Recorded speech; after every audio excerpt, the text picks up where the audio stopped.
Hello everyone, welcome back to the channel the twin bros. My name is Adisha Chandel और आज हम इस video में क्लास 12 की पॉलिटिकल साइंस का चैप्टर नंबर 8 करने वाले हैं, जिसका नाम है एनवायरनमेंट एंड नेचुरल रिसोर्सेज। ये जो चैप्टर है जेन्युइनली बहुत ज्यादा आसान है, इसमें आपको ज्यादा स्ट्रेस लेने की जरूरत नहीं है। आप बस ये वीडियो देख लीजिएगा एंड इसके साथ साथ जो पॉइंट्स मैं हाईलाइट कर रही हूँ, जो मैं मेंशन कर रही हूँ इंपॉर्टेंट, उसको आप अपने एनसीईआरटी में भी मेंशन करते जाइएगा एंड आपको क्लियर हो जाएगा। इसके अलावा आप देखेंगे यहाँ पे जो पीडीएफ आपको प्रोवाइड किया जाएगा, यहाँ पे क्वेश्चंस भी लिखे हुए हैं बहुत सारे, ठीक है। तो वो वाले जो क्वेश्चंस है वो बहुत ज्यादा क्रूशियल क्वेश्चंस है, बहुत इंपॉर्टेंट क्वेश्चंस है एंड आपके लिए बहुत नेसेसरी हो जाते हैं उन क्वेश्चंस को सॉल्व करना। इनके चांसेस आपके बोर्ड एग्जामिनेशन में आने के इंक्रीज हो जाते हैं और हमने बहुत सोच समझ के दिया है। So please after completing this entire video आप एक बार वो क्वेश्चन सॉल्व कर लीजिएगा टू अंडरस्टैंड आपको कितना मतलब आपको वीडियो में समझ में आया है। उसी के साथ साथ ये जो चैप्टर है इसके आपको नोट्स मिल जाएंगे टेलीग्राम के लिंक में, नीचे हम लोगों ने डिस्क्रिप्शन बॉक्स में आप देख पाओगे टेलीग्राम का लिंक होगा, वहां पे आप ज्वाइन कर सकते हैं। आपको वहां पे नोट्स को मिल जाएंगे। इस चैप्टर के अलावा बाकी चैप्टर्स जो है पॉलिटिकल साइंस में, बाकी सब्जेक्ट्स जो है आपके ह्यूमैनिटीज, सबके नोट्स आपको वहां पे मिल जाएंगे, तो उसके लिए भी ज्यादा स्ट्रेस लेने की जरूरत नहीं है। So let's get started off with this chapter, environment and natural resources. तो एनवायरनमेंट एंड नेचुरल रिसोर्सेज की बात करने से पहले हमारे लिए जरूरी हो जाता है समझना कि करंट एनवायरनमेंट की सिचुएशन क्या है, ठीक है। एनवायरमेंटल कंसर्न्स क्या है हमारे ग्लोबल पॉलिटिक्स में। तो सबसे पहले आप लोग अभी अपने आसपास ही देख सकते हैं, आप लोग न्यूज़पेपर खोल रहे होंगे तो आप देख रहे होंगे कि दिल्ली में पोल्यूशन कितना ज्यादा बढ़ गया है, ठीक है। यहाँ पे लोग सांस नहीं ले पा रहे हैं। So this is why it's very relevant for us to understand कि एनवायरमेंट की सिचुएशन क्या है हमारे ग्लोबल पॉलिटिक्स में, एनवायरमेंट के हाल क्या चल रहा है हमारे अराउंड। सबसे पहले तो यहाँ पे देखना जरूरी है कि हमारा जो कल्टिवेबल एरिया है वो बहुत कम हो चुका है। कल्टिवेबल एरिया मतलब एरिया जहाँ पे हम लोग क्रॉप्स को उगा सकते हैं, ठीक है। जो हमारा फूड आता है हम जहाँ पे उगा सकते हैं उसको हम कहते हैं कल्टिवेबल एरिया। जो ग्रासलैंड्स है वो ओवरग्रेज हो चुके हैं। ग्रासलैंड्स मतलब जो कैटल होती है हमारी, ठीक है, तो वो जो होते हैं उनको उनके लिए जो फूड रिसोर्स होता है वो ग्रासलैंड से आता है, तो वो भी बहुत ज्यादा ओवरग्रेज हो चुके हैं। मतलब बहुत ज्यादा वहां पे भी उनके लिए फूड रिसोर्सेज कम हो रहा है, इवन फॉर द कैटल। जो फिशरीज हैं वो बहुत ज्यादा ओवर हार्वेस्ट हो चुकी है। वाटर बॉडीज जो है वो वहां पे बहुत ज्यादा पोल्यूशन आपको देखने को मिलता है, राइट। एंड पोल्यूशन हर जगह आपको देखने को मिलता है, तो बहुत ज्यादा सीरियस सिचुएशन हो चुकी है। एक यहाँ पे ह्यूमन डेवलपमेंट रिपोर्ट आई थी ऑफ 2016, जहां पे कहा था कि 663 मिलियन पीपल जो डेवलपिंग कंट्रीज में रहते हैं have no access to safe water.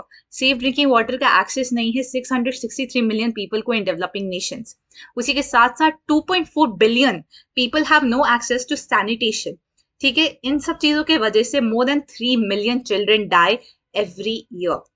तो ये आप स्टैटिस्टिक्स देख सकते हो कितनी गंभीर सिचुएशन है हमारे, ठीक है। उसके साथ यहाँ पे एक और पॉइंट नोट कीजिएगा कि जब आप स्टैटिस्टिक्स ले रहे हो तो यहाँ पे जो ईयर है 2016, ठीक है, ये आप जरूर क्लियरली मेंशन करना, बिकॉज एनसीईआरटी का डिस्पैरिटी आ जाता है, तो आप ईयर जरूर मेंशन करते रहिएगा।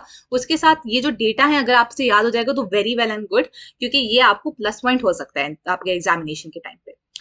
इसके साथ हमने देखा है कि जो आपके फॉरेस्ट हैं वो भी डिप्लीट कर रहे हैं, ठीक है, क्योंकि बहुत ज्यादा पॉपुलेशन बढ़ रही है, लोगों के लिए रहने की जगह चाहिए, ठीक है। उसके अलावा लोगों को लग्जरियस हाउसिंग भी चाहिए, तो उन रीजन से आपके फॉरेस्ट बहुत ज्यादा काटे जा रहे हैं। उसके फॉरेस्ट काटने से आपका क्लाइमेट इश्यूज आ रहा है, वाटर सप्लाई इशू आ रहा है, ठीक है। बायोडाइवर्सिटी यानी कि सिर्फ ह्यूमन बींग्स को तो इम्पैक्ट नहीं पड़ रहा ना, बाकी जो लिविंग ऑर्गेनिजम्स है उनके ऊपर भी बहुत ज्यादा इम्पैक्ट आ रहा है, बहुत ज्यादा डिस्प्लेस हो रहा है, लोग डिस्प्लेस हो रहे हैं, एनिमल्स अपने जगहों से डिस्प्लेस हो रहे हैं।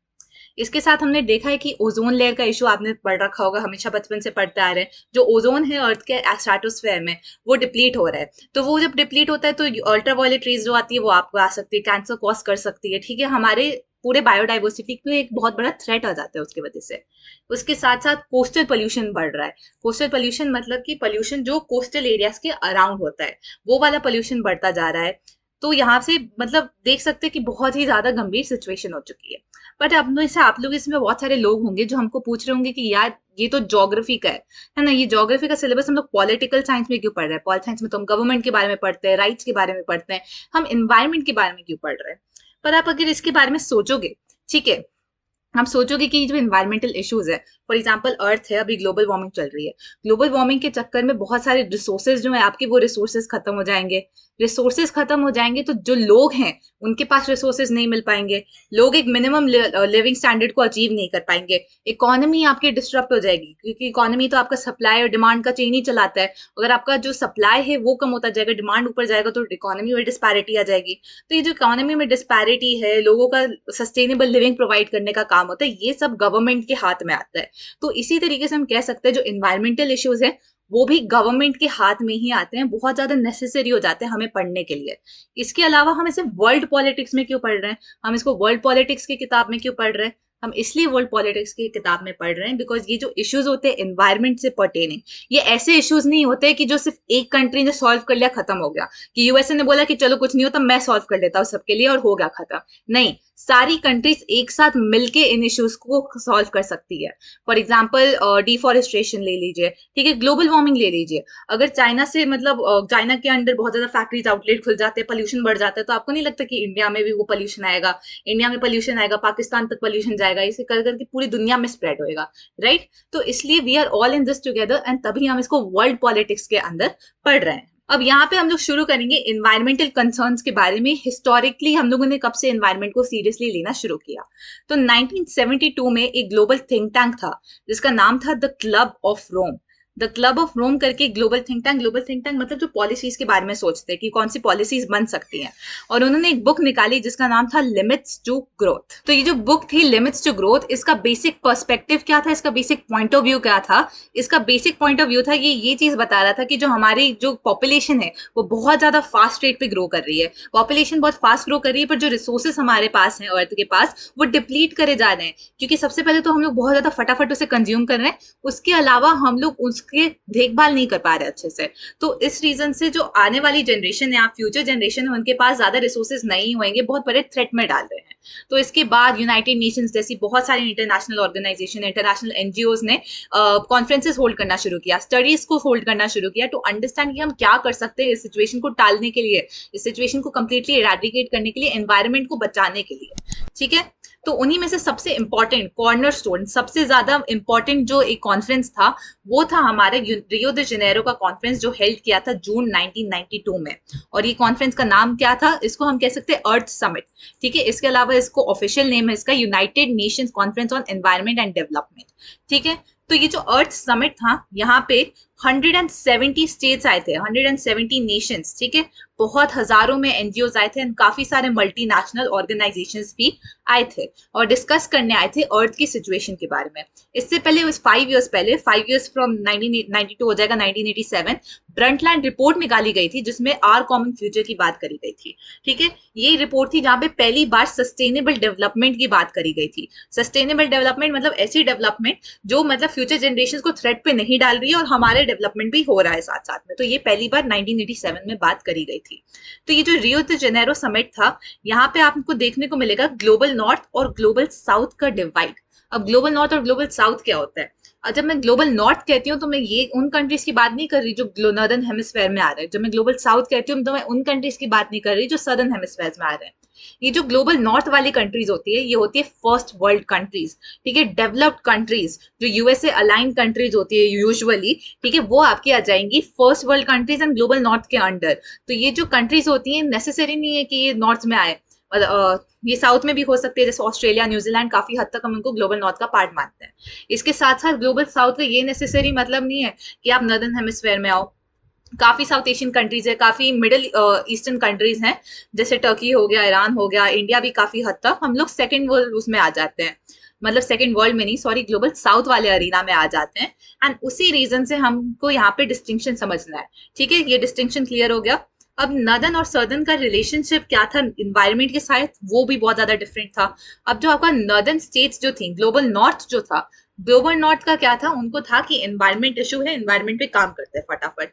बट जो साउथ की कंट्रीज थे, जो ग्लोबल साउथ था आपका, आप ये जो कंट्रीज थी ये बहुत ज्यादा न्यूली इंडिपेंडेंट कंट्रीज थी, ठीक है। इनके पास कॉलोनियल हिस्ट्री थी मैक्सिमम कंट्रीज के पास, ठीक है। अभी अभी इनको अपने रिसोर्सेज मिले थे, अभी अभी वर्ल्ड वॉर से कंट्रीज निकल के आ रही थी, अभी कोल्ड वॉर खत्म हुई थी, ठीक है। तो ये जो कंट्रीज थी अभी अपने इकोनॉमी को बढ़ाने का सोच ही रही थी, इकोनॉमी बढ़ाने के पाथ पे चल रही थी, द इनिशियल स्टेजेस थे। तो इनके पास इनके इकोनॉमिक एडवांसमेंट नहीं हुई थी। तो इन कंट्रीज पे बोझ आ गया था कि हमको इकोनॉमी भी बढ़ानी है बट हमको एनवायरमेंट पे भी ध्यान रखना है। तो this is a very important distinction between the global north and global south, क्योंकि ग्लोबल नॉर्थ को सिर्फ एनवायरमेंट पे काम करना था, ग्लोबल साउथ को एनवायरमेंट एंड इकोनॉमी पे काम करना था। तो ये जो रियो द जेनेरो समिट हुआ था, यहाँ पे क्लाइमेट चेंज के ऊपर बात करी गई, बायोडाइवर्सिटी के ऊपर बात करी गई, फॉरेस्ट्री के ऊपर बात करी गई, एंड उन्होंने एक एजेंडा 21 निकाला। एजेंडा 21 बेसिकली इसमें प्रैक्टिसेस लिख रखे थे कि ये चीजें करो, इसके साथ साथ हम लोग क्लाइमेट चेंज को टाल सकते हैं, ठीक है, हम लोग अपने पूरे वर्ल्ड को ठीक कर सकते हैं इकोलॉजिकली। बट ये जो एजेंडा 21 था, इसमें बहुत सारे लूप होल्स थे, मतलब ऐसे सर्टेन इश्यूज थे जो उन्होंने बताया नहीं कि हम करें तो करें कैसे, ठीक है। It speaks about sustainable development, sustainable growth की बात करता है, बट यार सस्टेनेबल ग्रोथ करे कैसे, वो क्वेश्चन आ जाता है, राइट। हाँ, बहुत आसान होता है हमारे लिए कहना कि हाँ सस्टेनेबली हम लोगों को रिसोर्सेज को यूज करना चाहिए, बट एग्जैक्टली उसको एग्जीक्यूट कैसे करें, वो इशू आ जाता है। इसके साथ साथ एजेंडा 21 जो है उसको क्रिटिसाइज भी किया है बाकी लोगों ने। बहुत लोगों ने कहा है कि जो एजेंडा 21 है वो इकोनॉमी की ग्रोथ पे ज्यादा फोकस कर रहा था एज कम्पेयर टू आपके एनवायरमेंट डिग्रेडेशन को कम करने में, ठीक है, तो ये यहाँ पे ध्यान रखिएगा। इसके अलावा हम बात करेंगे प्रोटेक्शन ऑफ ग्लोबल कॉमन्स के बारे में। ग्लोबल कॉमन्स क्या होता है? कॉमन आपने सुन रखा होगा, कॉमन नाम से समझ सकते हैं ऐसी चीज जो सबके पास हो, ठीक है, जैसे कॉमन रूम्स होते हैं, बहुत सारे स्कूल में होंगे कॉमन रूम्स करके, ठीक है, तो ये कॉमन पार्क होगा, कम्युनिटी सेंटर्स होते हैं बहुत सारी जगहों में, तो ये ऐसे सेंटर्स, ऐसे पार्क्स, ऐसे रूम होते हैं जो सब लोगों के लिए है। वैसे ही अर्थ पे भी ऐसी बहुत सारे एरियाज होते हैं, ठीक है, जो कोई एक पर्टिकुलर कंट्री नहीं होल्ड कर सकता उसके ऊपर जुरिस्डिक्शन, ठीक है, सिर्फ एक कंट्री की हाथ में नहीं आती है, एक पूरे इंटरनेशनल ऑर्गेनाइजेशंस, इंटरनेशनल स्टेट्स को साथ में मिलके उस जगह को कंजर्व करना होता है। एक इसका एग्जांपल हो जाएगा अंटार्कटिका। अंटार्कटिका में कोई गवर्नमेंट नहीं है, अंटार्कटिका कोई मतलब कंट्री नहीं है, कोई वहां पे जुरिस्डिक्शन नहीं है किसी का भी उसके ऊपर। हालांकि बहुत सारे लोग हैं जो मानते हैं, उसके बारे में भी हम लोग पढ़ेंगे, बट ऑल एंड ऑल हम कह सकते हैं वो एक ग्लोबल कॉमन हो गया, ठीक है। तो ऐसे जो ग्लोबल कॉमन होते हैं इनके लिए एक नाम होता है रेस कॉम्युनिस ह्यूमैनिटाटीज, ठीक है, ये लैटिन नेम हो गया इनका, या तो हम लोग इनको इंग्लिश में सिंपली कह सकते हैं ग्लोबल कॉमन्स, ये जरूर याद रखिएगा, ये एक इंपॉर्टेंट टर्म है, ये आपके सीयूईटी वगैरह में भी आ सकता है। इसके साथ हम लोग अंटार्कटिका की बात छेड़ी है, तो एक बार अंटार्कटिका को समझने की ज्यादा अच्छे से कोशिश करते हैं। तो अंटार्कटिका जो है ये आपका 14 मिलियन स्क्वायर किलोमीटर्स बड़ा है, इतना ज्यादा उसका स्प्रेड ओवर है, ठीक है। 26% ऑफ अर्थ का विल्डरनेस एरिया, सोचिए 26% विल्डरनेस एरिया इसमें आ जाता है। 90% ऑफ हमारा जो टेरेस्ट्रियल आइस है पूरे अर्थ का वो अंटार्कटिका में, 70% ऑफ हमारे फ्रेश वाटर रिसोर्सेज अंटार्कटिका में, ठीक है। इसके अलावा आइस के अलावा भी वो 36 मिलियन स्क्वायर किलोमीटर ओशन को कवर करता है। तो आप देख सकते हैं कि बहुत मतलब बड़ा इसका कवरेज है, ठीक है, बहुत ज्यादा बड़े उस पर स्प्रेड हो चुका है ये। तो इसी के साथ साथ यहाँ पे बायोडाइवर्सिटी है, ठीक है, बहुत सारे ऑर्गेनिजम्स हैं, माइक्रोस्कोपिक ऑर्गेनिज्म, फंगाई, लाइचेंस वगैरह वो भी हैं। इसके अलावा बहुत सारे मैमल्स, फिश आप देख सकते हो यहाँ पे पाई जाती हैं। और इन सब में सबसे इंपॉर्टेंट है हमारा क्रिल, ठीक है। जो क्रिल है ये बेसिकली सेंट्रल है यहाँ पे to all of the food chain जो यहाँ का बना हुआ है। तो क्रिल आई गेस ये एक पर्टिकुलर टाइप का एक एल्गे होता है, ठीक है, तो जब ये होएगा तब जाके हमारा जो फूड चेन है इस पे पूरा डिपेंडेंट रहता है।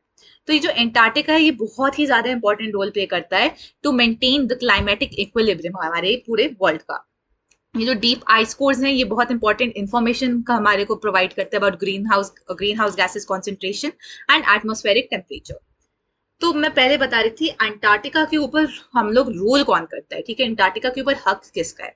तो यहाँ पे दो बेसिक थॉट प्रोसेसेस हैं। एक कहता है कि कंट्री जैसे UK, Argentina, Chile, Norway, France, Australia, New Zealand, ये सारी कंट्री में थोड़ा थोड़ा पार्ट्स इनके पास अंटार्कटिका का उनके हाथ में आ जाते हैं, उन लोगों को ध्यान रखना है। एंड दूसरा जो नोशन है, दूसरा जो आइडिया है, ये सबसे ज्यादा कॉमनली स्प्रेड आइडिया है कि यार अंटार्कटिका किसी के अंदर नहीं आएगा, इसको हम सबको साथ में मिलके इसको ध्यान रखना पड़ेगा, ठीक है। तो बहुत सारे लॉज बनाए गए हैं, बहुत सारे यहाँ पे कॉन्फ्रेंसेस करी गई हैं अंटार्कटिका के ऊपर भी कि हमको इसका अंटार्कटिका पे काम कैसे करना है। तो 1959 के बाद से हम देख सकते हैं कि यहाँ पे एक्टिविटीज जो है वो लिमिट कर दी गई हैं। अब अंटार्कटिका में आप जा सकते हो फॉर साइंटिफिक रिसर्च अगर आपको कंडक्ट करना है, फिशिंग पर्पसेस के लिए अलाउड है एंड टूरिज्म पर्पसेस के लिए, इसके अलावा आपको अलाउड नहीं किया जाएगा। तो यहाँ पे फ्यू आर्टिकल्स जो अंटार्कटिका में बहुत ज्यादा इम्पैक्ट करे हैं। एक है आपका अंटार्कटिका ट्रीटी जो आपने साइन की थी 1959 वाली, मॉन्ट्रियल प्रोटोकॉल 1987 वाली एंड अंटार्कटिका एनवायरनमेंट प्रोटोकॉल 1991 वाली, ठीक है। अब हम देख सकते हैं कि मिड 1980s से बहुत ज्यादा एक तरीके से मिड 1980s में इन लोगों ने डिस्कवर किया था यार ओजोन होल बन रहा है कुछ, ठीक है। 1980s में जाके साइंटिस्ट ने डिस्कवर किया कि जो स्ट्रेटोस्फेयर है अर्थ का वहां पे होल्स बन रहे हैं, ओजोन कॉन्सेंट्रेशन कम हो रहा है। तो इसी वजह से हम लोगों ने कहा कि हम लोगों को इसके बारे में कुछ करना पड़ेगा एंड बहुत ज्यादा एक पैनिक क्रिएट हो गया था, ठीक है। तो यहाँ से मिड 1980 से बहुत इंपॉर्टेंट शुरू हो जाती है जर्नी एनवायरमेंट कंजर्वेशन के towards from all over the world. अब यहाँ पे जो हिस्ट्री है हमारे आउटर स्पेस के बारे में बात करें, ठीक है, हम लोग अपने पूरे अर्थ की हिस्ट्री के भी बारे में बात करें तो आप देख सकते हैं कि जो नॉर्दर्न कंट्रीज है, ग्लोबल नॉर्थ है, ठीक है, उनका ज्यादा इम्पैक्ट रहा है एनवायरमेंटल डिग्रेडेशन पे। बिकॉज जो ग्लोबल साउथ हैं ये कंट्रीज तो फिलहाल ही इंडिपेंडेंट हुई हैं, इन कंट्रीज को तो अभी अभी रिसोर्सेज में एक्सेस मिला है, इन्होंने तो कुछ किया भी नहीं है। बट अब हम लोग अभी अर्थ के एटमोस्फेयर को देख सकते हो, आप अर्थ के एटमोस्फेयर से ऊपर जाओ, स्पेस में जाओ, ठीक है, अर्थ के सराउंडिंग को देखिए, तो आप वहां देखोगे कि स्पेस में भी मतलब इतना ज्यादा कचरा फैला रखा है। तो आपको लगता है कि ग्लोबल साउथ की कंट्रीज ने फैला रखा है? नहीं, ये ग्लोबल नॉर्थ ने किया है, because they have the resources to send their satellites to space, they have the resources to send all of their materials to space. तो जब वो इतने ज्यादा बड़े नंबर पे भेजते हैं तो वो एक बहुत ज्यादा क्लस्टर कर जाता है और कचरा स्प्रेड हो जाता है आपके स्पेस में। तो हम कह सकते हैं काफी हद तक मेजर जो वहां पे रह चुके हैं contributor to your environmental degradation, वो हमारा ग्लोबल नॉर्थ ही रह चुका है। तो यहाँ पे हमारी बात छिड़ जाती है कॉमन बट डिफरेंशिएटेड रिस्पॉन्सिबिलिटीज के बारे में। मैंने आपको बोला कि ये जो कंट्रीज हैं ग्लोबल नॉर्थ वाली, इन्होंने सबसे ज्यादा कचरा फैलाया है। इसके अलावा क्या हम कह सकते हैं कि ये सच है कि सारी कंट्रीज को इक्वली मतलब रिस्पॉन्सिबल होना होगा एनवायरमेंटल डिग्रेडेशन के बारे में? आप में से काफी लोग ये सोच रहे होंगे कि हाँ ठीक है, yes everyone should be equally responsible for environmental degradation. But ये काफी हद तक गलत भी है, क्योंकि अगर आप देखा जाए तो ग्लोबल साउथ की कंट्रीज हैं वो तो फिलहाल इंडस्ट्रियलाइज्ड हुई थी, राइट? 1990s में जाके उनको इंडस्ट्रीज बनाने का शुरू हुआ था, इंडस्ट्रियलाइजेशन शुरू ही हुआ था इन कंट्रीज में। तो ये कंट्रीज क्या अपने डेवलपमेंटल प्रोसेस को मतलब छोड़ देती कि हमें एनवायरमेंट का ध्यान रखना है तो डेवलपमेंट नहीं करते हैं? ऐसा नहीं हो सकता है, राइट? तो यहाँ पे बात छिड़ती है कॉमन बट डिफरेंशिएटेड रिस्पॉन्सिबिलिटी की, जो आर्ग्यूमेंट एक्सेप्ट किया था आपकी वहीं अर्थ समिट में 1992 में।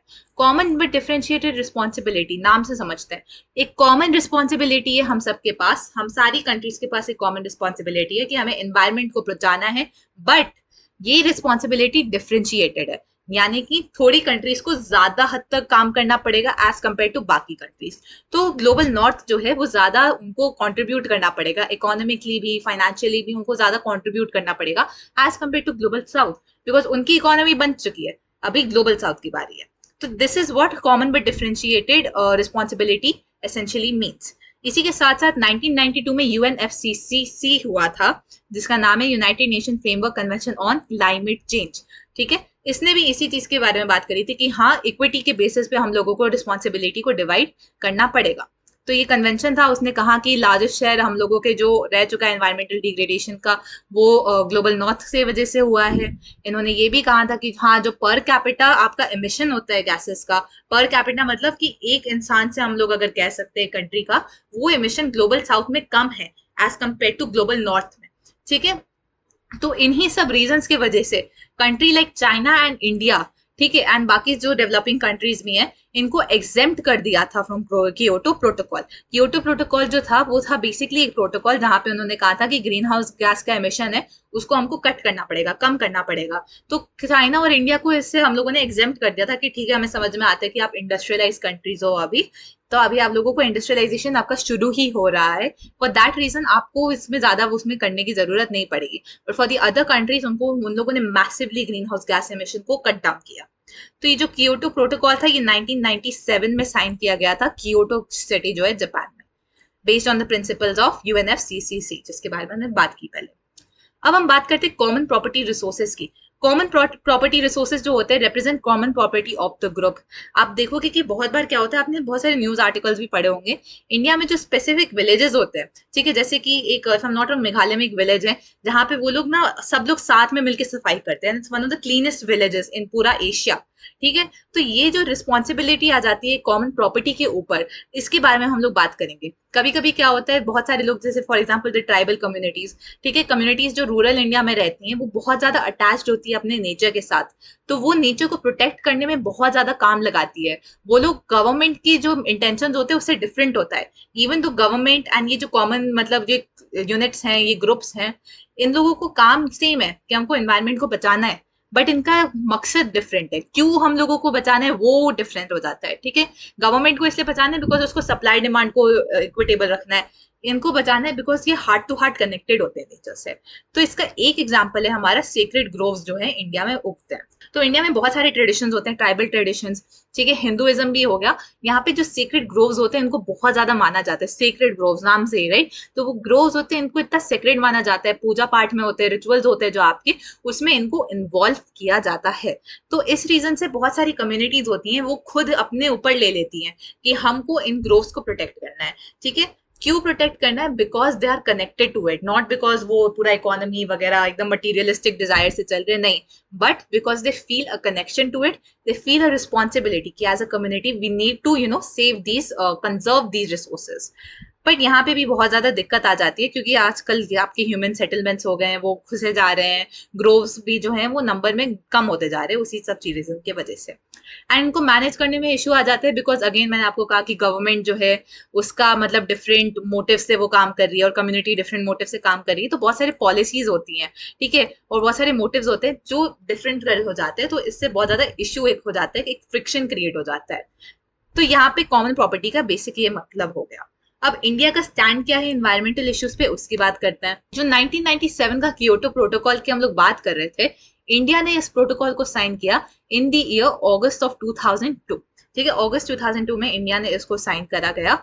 एंड इंडिया चाइना वगैरह को इनको एग्जेम्प्ट जरूर किया था कियोटो प्रोटोकॉल से। क्यों? बिकॉज मैंने आपको पहले ही बता दिया कि ये लोग अभी अभी शुरू हो रहे थे इंडस्ट्रियलाइजेशन प्रोटेस्ट। तो ये जो बहुत सारी मतलब कंट्रीज थी, बहुत सारे इन्वायरमेंटलिस्ट थे, ठीक है, वो क्रिटिसाइज कर रहे थे इसको कि क्यों आप इंडिया चाइना को ऐसे मतलब एग्जेम्प्ट कर रहे हो, क्यों आप इन लोगों को छोड़ रहे हो। Because eventually India and China उस टाइम तक बनना शुरू हो गई थी, उनका ग्रोथ रेट फास्ट हो रहा था उस टाइम पे। तो वो कह रहे थे कि इवेंचुअली तो जाके इंडिया एंड चाइना को मतलब कभी ना कभी तो करना ही पड़ेगा, तो अभी से ही डाल लो। तो बहुत सारे लोग इस जो ये एक्ट था क्योटो प्रोटोकॉल से हटाने का, इसको क्रिटिसाइज कर रहे थे। तो इंडिया ने इसका जवाब कब दिया? जी8 मीटिंग मतलब वो जो टॉप 8 इकोनॉमिक कंट्रीज होती हैं, उसके मीटिंग में उन्होंने जवाब दिया जून 2005 में।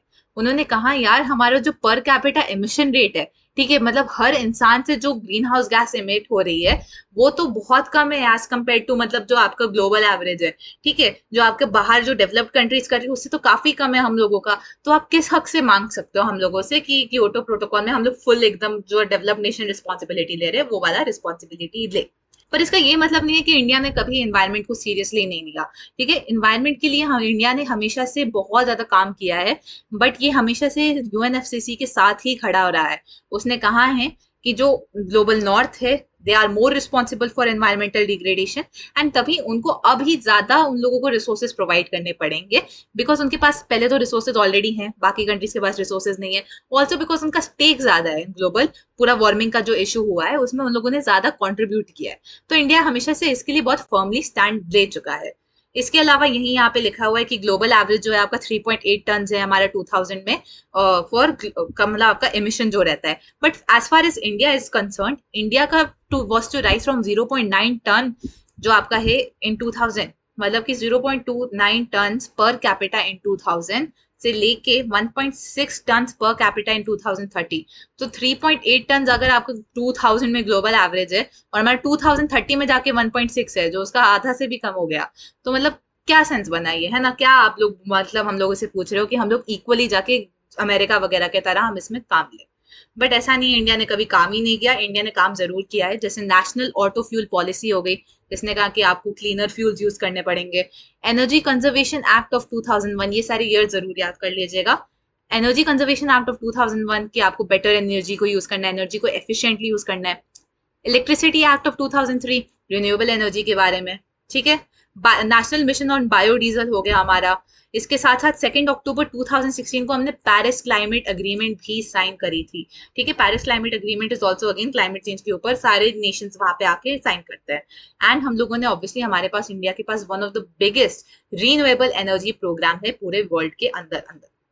तो इंडिया का भी बहुत बड़ा स्टेक रह चुका है एंड इंडिया भी अभी बहुत ज्यादा मेहनत कर रहा है टू कर्ब एनवायरमेंटल डिग्रेडेशन, ठीक है।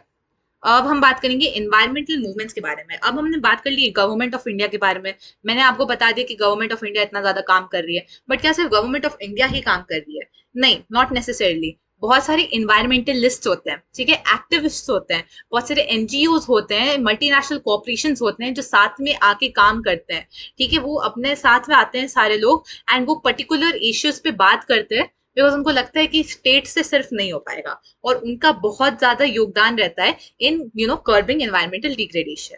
और ये जो लोग होते हैं ये बहुत ज्यादा वाइब्रेंट एंड डाइवर्स ग्रुप से आते हैं। इनके पास बस एक चीज कॉमन होती है कि ये लोग ह्यूमन बींग्स हैं, ठीक है, जो एक बहुत पोल्यूटेड वर्ल्ड में रह रहे हैं। ये ह्यूमन बींग्स है जो बहुत पोल्यूटेड वर्ल्ड में रह रहे हैं और इनको इस पोल्यूशन को हटाना ही हटाना है। तो इसका एग्जांपल हो जाएगा जैसे फॉरेस्ट मूवमेंट होता है ग्लोबल साउथ में, Mexico, Chile, Brazil, India, Indonesia, ऐसे जो कंट्रीज है यहाँ पे जो फॉरेस्ट मूवमेंट्स होते हैं इसमें बहुत ज्यादा कंट्रीब्यूशन रह चुका है। इसके साथ साथ आपकी मिनरल इंडस्ट्री कितना पोल्यूशन क्रिएट करती है ना, उसके ऊपर इन लोगों ने बहुत ज्यादा बात करी है। आगे बढ़ने से पहले एक बार हम लोग समझ लेते हैं कि क्या फॉरेस्ट विल्डरनेस होता है इस वाले टॉपिक को। अब विल्डरनेस में भी जो ग्लोबल नॉर्थ है और ग्लोबल साउथ है उसका परसेप्शन जो है विल्डरनेस के बारे में वो भी डिफरेंट है। ग्लोबल नॉर्थ कहता है कि विल्डरनेस ऐसी चीज है जो बहुत दूर है, जहाँ पे ह्यूमन बींग्स रह नहीं रहे हैं, ठीक है, इसको प्रोटेक्ट करना है ह्यूमन बींग से एंड यहाँ पे कोई इनहेबिटेट नहीं कर रहा है। बट ग्लोबल साउथ हो गया, आप इंडिया का एग्जांपल ले लो, बहुत सारे फॉरेस्ट होते हैं जहां पे लोग रह रहे होते हैं, ठीक है, शेड्यूल ट्राइब हो गए, इंडिजिनस पॉपुलेशन हो गए आपकी, वो वहां पे रह रहे होते हैं। तो India and global south and global north में यहाँ पे यही डिफरेंस आ जाता है कि उन लोगों को लगता है इसको प्रोटेक्ट करना है, यहाँ पे कोई रहता नहीं है, बट यहाँ पे लोग रहते भी हैं।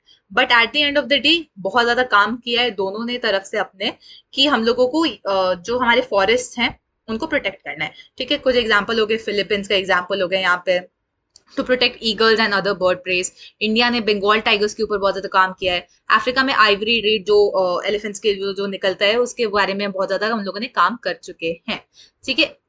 तो इसी के साथ साथ आप देख सकते हैं कि जो सारे कैंपेन्स हो चुके हैं ये फोकस करे गए हैं बाय द एनवायरमेंटलिस्ट, ठीक है, एनवायरमेंटलिस्ट ने पुश किया स्टेट को एंड ये सारे कैंपेन्स तभी सक्सेसफुल हो पाए।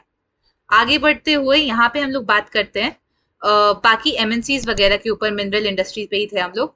एमएनसीज की बात करें तो फिलीपींस में भी एक मतलब एक मल्टीनेशनल कॉर्पोरेशन थी जिसका नाम था वेस्टर्न माइनिंग कॉर्पोरेशन, जो एक ऑस्ट्रेलिया बेस्ड कंपनी थी, ठीक है। इसको भी बहुत ज्यादा क्रिटिसाइज किया गया बिकॉज ये बहुत इन्वायरमेंटली डिग्रेडिंग मतलब प्रोसीजर्स में इन्वॉल्व रहती थी, ठीक है, इन्वायरमेंट को ध्यान पे रखते हुए बिना ही वो मिनरल एक्सट्रैक्शन पे काम करती रहती थी। इसके अलावा सबसे important, one of the most crucial आप कह सकते हो एनवायरमेंटल जो हम लोगों ने इंडिया में भी देखा है, उसका काम होता है मेगा डैम्स के अगेंस्ट काम करना। मेगा डैम्स के अगेंस्ट काम करना हम लोग एक सिंपल वर्ड में कह सकते हैं एंटी डैम मूवमेंट्स जो होते हैं, ठीक है। मेगा डैम्स मतलब बहुत बड़े स्केल पे जब डैम्स बनाए जाते हैं, ठीक है। तो कभी कभी क्या होता है जब इतने बड़े स्केल पे आप डैम्स बनाते हो ना, तो उससे जो आसपास की कम्युनिटीज होती है पहले तो उनको हट जाना पड़ता है, ठीक है। वहां पे जो सॉइल होता है, वहां पे ट्रीज होती है, जो पानी का वो मतलब फ्लो होता है, सब बिगड़ जाता है, वो नेचुरल ऑर्डर एक तरीके से हट जाता है। तो ये भी बहुत ज्यादा इन्वायरमेंट को हार्म पहुंचाता है। तो फर्स्ट एंटी डैम मूवमेंट जो हम ऑन रिकॉर्ड देख सकते हैं वो 1980s में हुआ था, Franklin river in the forest of Australia, ठीक है।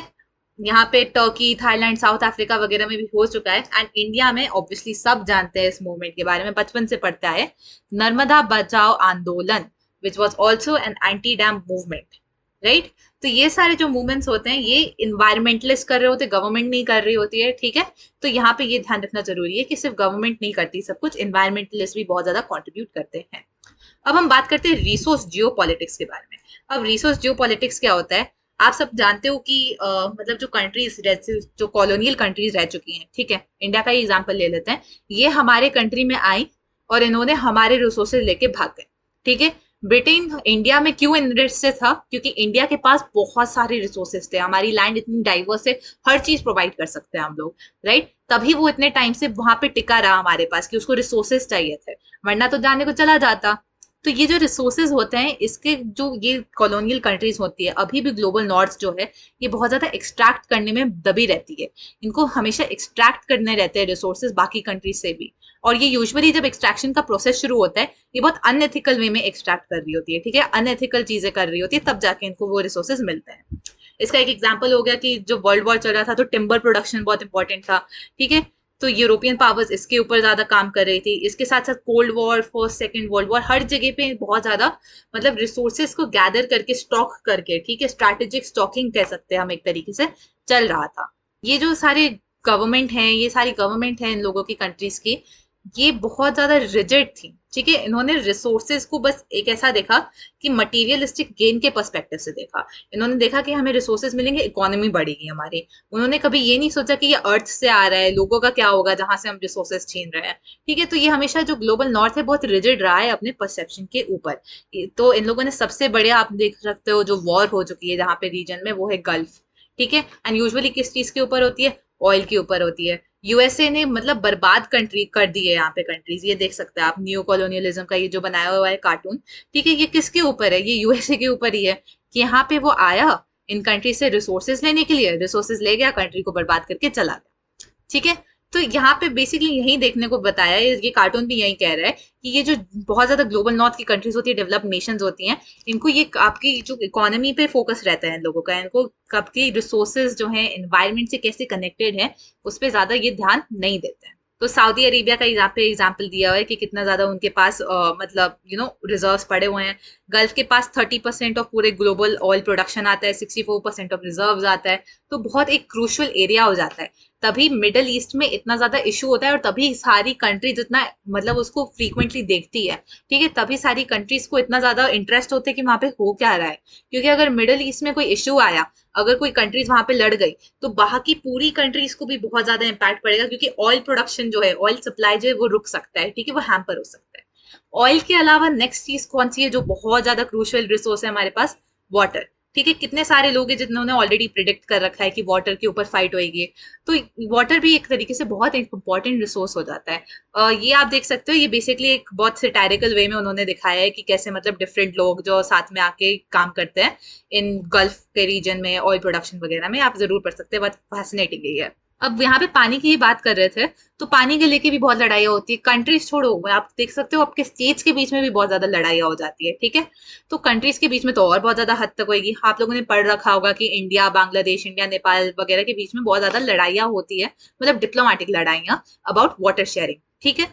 तो जो कंट्रीज आप देख सकते हो, कभी कभी अपस्ट्रीम में जो वो होती हैं उनको पानी नहीं मिलता, डाउनस्ट्रीम को पानी नहीं मिलता, ऐसे इश्यूज बहुत ज्यादा क्रिएट हो जाते हैं। तो यहाँ पे एग्जाम्पल दे रखा है इजराइल, सीरिया, जॉर्डन, ठीक है। यहाँ पे यूफ्रेटिस रिवर के बारे में, टर्की, सीरिया, इराक। तो यहाँ पे बहुत ज्यादा पानी को लेके भी इश्यूज होते हैं। नेक्स्ट एंड ये लास्ट टॉपिक है हमारा, the indigenous people and their right, ठीक है। इंडिजिनियस पॉपुलेशन क्या होती है? इंडिजिनियस पॉपुलेशन यूनाइटेड नेशन के अकॉर्डिंग क्या होती है, एक बार वो पढ़ते हैं। The UN defines indigenous population as comprising the descendants of people who inhabited the present territory of a country at the time when persons of a different culture or ethnic origin arrived there from other parts of the world and overcame them. So basically एक ऐसी मतलब population जो सालों साल से एक ही reason में रह चुकी है, ठीक है, वो वहां पे ही ओरिजिनेट करी और वहीं पे रह रही है। तो जो इंडिजिनस पॉपुलेशन होती है, अनफॉर्चुनेटली ये जो पॉपुलेशन होती है आप देखोगे ग्लोबली, इनको ज्यादा रिसोर्सेस अब के दिन में नहीं मिल पाएंगे। ये बहुत ज्यादा मार्जिनलाइज हो चुकी है ये सारी जो पॉपुलेशन है। तो ऑस्ट्रेलिया का एग्जांपल ले लेते हैं। ऑस्ट्रेलिया में मतलब कुछ 90% लोग इन्फेक्ट हो गए थे, मर गए थे वहां पे इंडिजिनियस पॉपुलेशन, बिकॉज बाहर से लोग आ गए। यूएसए का एग्जाम्पल ले लो, जो नेटिव अमेरिकन हैं, ठीक है, उनको उतना रिसोर्सेज नहीं मिल पाता आज भी। तो इंडिजिनियस जो लोग रहते हैं उनकी सेफ्टी के लिए भी काम करना बहुत ज्यादा जरूरी हो जाता है। तो कुछ 30 करोड़ इंडिजिनियस पीपल हैं ऑल ओवर द वर्ल्ड, ठीक है। यहाँ पे एग्जाम्पल्स दे रखे हैं। आपको एग्जैक्ट डेटा याद करना जरूरी नहीं है, बट आप याद कर पाओगे तो बहुत अच्छी बात है। बट रीजन जरूर याद कर लेना, ठीक है। रीजन से यहाँ पे आपको इंडिजिनस पॉपुलेशन मिलेगी। तो 20 लाख आपको कॉर्डिलेरा रीजन में मिलेगी ऑफ फिलीपींस, ठीक है। 10 लाख आपको मैपूच रीजन में मिलेगी चिली की। 6 lakh tribal people in Chittagong जो बांग्लादेश में। 35 नॉर्थ अमेरिकन नेटिव्स मिल जाएंगे। 50,000 कूना living in east Panama canal मिल जाएंगे। And 10 lakh small people in the Soviet north. तो ये सारे लोग जो हैं ये अपने उसी जगह में बहुत टाइम से रहते आ रहे हैं, पर अब वो धीरे धीरे मार्जिनलाइज होते जा रहे हैं जी। धीरे धीरे उनका रिसोर्स का जो एक्सेस होता है वो कम होता जा रहा है। अब इंडिया की बात करें तो ये जो लोग होते हैं, यहाँ पे बेसिकली यही सेम लिख रखा है कि सिंस टाइम मेमोरियल इन लोगों का फ्रेज होता है। सिंस टाइम मेमोरियल का मतलब है कि हम हमेशा से यहीं पे आए हुए हैं, हम हमेशा से यहीं पे रहे हैं, यहीं पे बॉर्न हुए हैं और ये हमारी लैंड है, ठीक है। अब इंडिया का पर्सपेक्टिव देखें तो इंडिया के पर्सपेक्टिव में इंडिजिनियस पीपल जो होते हैं, we usually refer to them as scheduled tribes, ठीक है। शेड्यूल्ड ट्राइब्स हमारे इंडिजिनियस पीपल होते हैं and they make up about 8%। तो वो हमारे पॉपुलेशन का 8% हमारा शेड्यूल्ड ट्राइब्स हो चुका है, ठीक है। और मोस्ट शेड्यूल्ड ट्राइब्स जो होते हैं वो कल्टीवेशन पे डिपेंड रहते हैं, ठीक है, एग्रीकल्चर कल्टीवेशन पे, एक्सेप्ट थोड़े लोग जो हंटर्स एंड गैदरर्स अभी भी मिल पाते हैं उनमें। इसके साथ हम लोग देख सकते हैं कि बहुत सेंचुरीज तक जो शेड्यूल्ड ट्राइब्स थे वो बहुत फ्रीली रह रहे थे, ठीक है, उन पे किसी का दबाव नहीं था।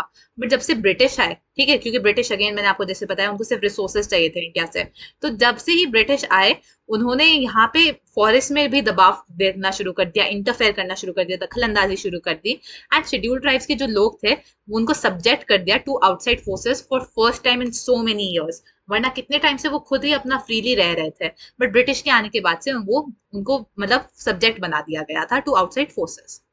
अब जो कॉन्स्टिट्यूशनल प्रोटेक्शन हम प्रोवाइड कर पा रहे हैं अनशेड्यूल्ड ट्राइब्स को, उसके बावजूद भी बहुत सारी कम्युनिटीज हैं, ठीक है, जो ग्रो नहीं कर पा रही, उनको इंडिया डेवलप तो कर रहा है बट उनको डेवलपमेंट महसूस नहीं हो पा रहा है बिकॉज वो इतना मार्जिनलाइज है। तो गवर्नमेंट बहुत ज्यादा काम करती है टू मेक श्योर कि वो बहुत ज्यादा प्रोटेक्टेड रह सके। इसी के साथ साथ 1970s में मार्जिनलाइज ग्रुप्स के बारे में एम्पैथी जो थी वो बढ़ना शुरू हो गई, ठीक है, मार्जिनलाइज कम्युनिटीज, इंडिजीनियस कम्युनिटी साथ में आना शुरू हो गई। एंड फाइनली 1975 में उन्होंने बनाया the world council of indigenous people. 1975 में ये बनाया गया और ये जो काउंसिल था ये फर्स्ट ऑफ 11 इंडिजिनियस एनजीओ में से था जिसको एक कंसल्टेटिव स्टेटस प्रोवाइड किया गया है इन द यूनाइटेड नेशन। तो ये इंपॉर्टेंट है, ये जरूर याद कीजिएगा, world council of indigenous people 1975, first of 11 NGO जिसको एक कंसल्टेटिव स्टेटस प्रोवाइड किया गया है in the United Nations. And that is it, यही इतना चैप्टर था, ठीक है, आसान चैप्टर है, थोड़ा थोड़ा डेटा है जो आपको याद करने की जरूरत रहेगी, उसको जरूर अच्छे से याद कर लेना। अभी आपने चैप्टर कंप्लीट कर लिया, एक बार खुद एक बार बुक्स बंद करिए, समझिए कि आपको कितना यहाँ पे समझ में आया है। इसके अलावा आप जब पीडीएफ देखेंगे यूट्यूब के, आपको डिस्क्रिप्शन लिंक में मिल जाएगा, वहां पे आप पीडीएफ खोलिए एंड जो क्वेश्चंस प्रोवाइड करे गए हैं आपको, ठीक है, वो वाले जैसे ये क्वेश्चन यहाँ पे दिया है इनको सॉल्व करने की कोशिश कीजिए। अगर आपसे क्वेश्चन सॉल्व हो पा रहे हैं देन वेरी गुड, आपको चैप्टर समझ में आ गया है। अगर नहीं हो पा रहे कुछ नहीं होता, एक बार फिर से वीडियो रिवाइंड कीजिए, फिर से वो टॉपिक को पढ़िए एंड देन उसके बाद आप देख सकते हैं अगर आपको आ रहा है या नहीं। कोई और डाउट हो तो कमेंट सेक्शन में लिख देना, I will definitely solve all of those doubts. And thank you so much for watching this video, please like the video, subscribe करना चैनल को and we will look forward to seeing you in the other videos. Thank you everyone, bye bye.